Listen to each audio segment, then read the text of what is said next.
ISKCON भक्ति की शुरुआत कैसे करें? हाउ टू स्टार्ट इस्कॉन भक्ति।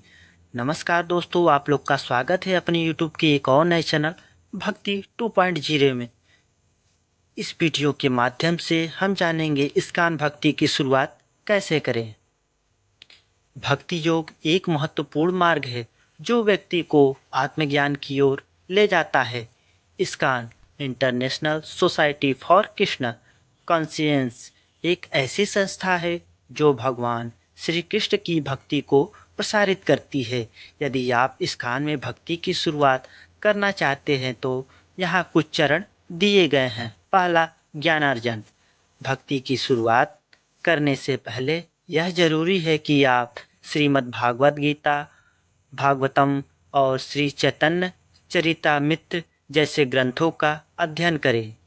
इन ग्रंथों में भक्ति, प्रेम और सेवा के बारे में गहराई से समझाया गया है। दूसरा, प्रभुपाद का अनुसरण। इस्कॉन के संस्थापक एस.सी. भक्तिवेदांत स्वामी प्रभुपाद के जीवन और शिक्षाओं को जानना महत्वपूर्ण है। उनकी शिक्षाएं भक्ति मार्ग पे चलने के लिए प्रेरणादायक है। तीसरा, संगति करना। इस्कॉन मंदिरों में नियमित रूप से जाना और वहाँ के भक्तों के साथ संगति करना बहुत फायदेमंद है। संगति से आप भक्ति में प्रगति कर सकते हैं और मार्गदर्शन प्राप्त कर सकते हैं। चौथा, स्मरण और जाप। हर दिन हरि नाम जैसे हरे कृष्ण महामंत्र का जाप कर सकते हैं। यह आपकी भक्ति को और गहरा करेगा। इस्कॉन में 16 बार जप करने की सिफारिश की जाती है। पांचवा, भक्ति से भरे कार्यक्रमों में भाग लें।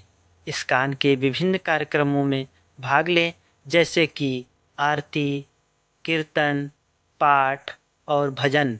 यह कार्यक्रम भक्ति की भावना को प्रबल बनाते हैं। छठा, सेवा करना। भक्ति केवल जाप और पूजा तक सीमित नहीं है। इस्कॉन में सेवा भाव बहुत महत्वपूर्ण है। आप मंदिर में स्वयं सेवक बन सकते हैं, जिससे आपकी भक्ति में और अधिक गहराई आएगी। सातवां, प्रभु का प्रसाद। प्रभु का प्रसाद ग्रहण करें। इस्कॉन में भक्ति एक महत्वपूर्ण हिस्सा है। प्रसाद का वितरण और उसका सेवन यह आपको आंतरिक रूप से शुद्ध करता है। आठवां, सादा जीवन उच्च विचार। इस्कॉन भक्ति में सादा जीवन जीने की सलाह दी जाती है। उत्तम आचार व्यवहार, शुद्ध आहार और साधारण जीवन शैली अपनाने से भक्ति में गहराई आती है। नौवां, आध्यात्मिक गुरु की आवश्यकता। यदि संभव हो तो एक आध्यात्मिक गुरु का चयन करें जो आपको मार्गदर्शन दे सके। गुरु की कृपा से आप भक्ति में स्थिरता प्राप्त कर सकते हैं। 10वां, आध्यात्मिक साहित्य पढ़ें। भक्ति के मार्ग पे चलने के लिए अनेक आध्यात्मिक साहित्य पढ़ें। यह आपको भक्ति की गहराई को समझने और अनुभव करने में मदद करेगा। 11वां, धैर्य और स्थिरता। भक्ति एक क्रमिक प्रक्रिया है। धैर्य रखें और नियमित रूप से अपने अभ्यास को जारी रखें। 12वां, प्रभु का ध्यान। भक्ति श्री कृष्ण का ध्यान करने का प्रयास करें। उनकी लीलाओं, गुणों और उद्देश्यों का चिंतन करें। 13वां, परिवार का सहयोग।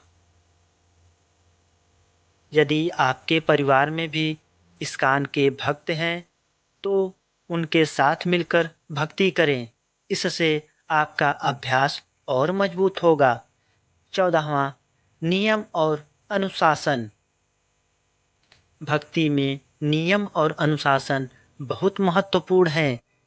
नियमित जप, पूजा और सेवा के समय निर्धारित करें। 15वां, सकारात्मक सोच। सकारात्मक सोच और भावना को अपनाएं। नकारात्मक से दूर रहकर भक्ति को आगे बढ़ाएं। निष्कर्ष, इस्कॉन में भक्ति की यात्रा एक सुंदर अनुभव है जो आत्मिक विकास की ओर ले जाती है। ऊपर दिए गए चरणों का पालन करके आप अपने भक्ति मार्ग की शुरुआत कर सकते हैं। भगवान श्री कृष्ण की कृपा से आपके जीवन में शांति, प्रेम और आनंद का संचार होगा। भक्ति का यह मार्ग कभी खत्म नहीं होता, यह जीवन भर चलता रहता है। इसे अपनाने से न केवल आपका जीवन सुधरेगा बल्कि आप दूसरों को भी प्रेरित कर सकेंगे। तो दोस्तों, यह कहानी अब यहीं समाप्त होती है। यदि हमारी कहानी आप लोग को अच्छी लगी तो हमारे वीडियो को लाइक कर चैनल को सब्सक्राइब ज़रूर कीजिएगा और हाँ, कमेंट में जय श्री कृष्ण अवश्य लिखिएगा। तब तक के लिए नमस्कार, मिलते हैं अगले वीडियो में।